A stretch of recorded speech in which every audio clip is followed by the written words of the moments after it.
Good luck. If you aren't able to do the real work, the like auxiliary, like the work that's on the outside, like I feel like a lot of people when they're depressed, like you have to keep living, like you have to keep waking up and going through the motions and stuff like that, and like maybe you have a job and you have to go to work, right? But you feel like you're empty and hollow, and because you're not actually doing, it's hard to do the real work that's necessary for you to move on, actually grow. Yeah.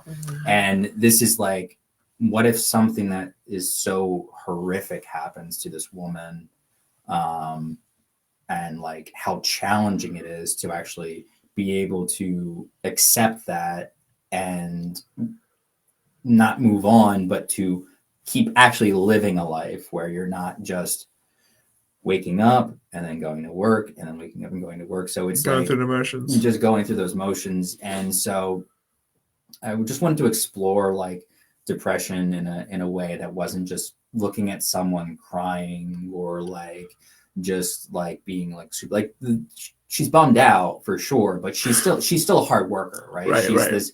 She's this like resilient person who thinks that like if I just work hard enough, I will start this car and I will get out of this place if I just keep working and working and working. And it's like the guide isn't really able to tell her like, listen, it's not really this thing that you have to be working on. Like this is a literal vehicle, but this is a method of getting out of here. But this isn't the way you have to get out of here. But in sort of like someone can tell you like, hey man, you should really go to therapy if you want to like get over your breakup or whatever it is. And it's like, that's great, dude. Or like, we should really talk about it. It's like, that's awesome, dude. I don't want to talk about it. Like, I don't want to have to do this. I don't want to think about this because all it does is cause me tons and tons and tons of grief. And like, the only person who can do that for you is yourself, like people, it's the adage of you can lead a horse to water, but you can't make him drink. Like, you can get there, but unless you're able to willing to take a step into the darkness, into your worst fears, you're never going to be able to get out of it. And it's like, if you get stuck in this like mode of depression, it's so easy to just fall into that. And it's like a big cave or like a cavern. And it's like, how do you climb out of that?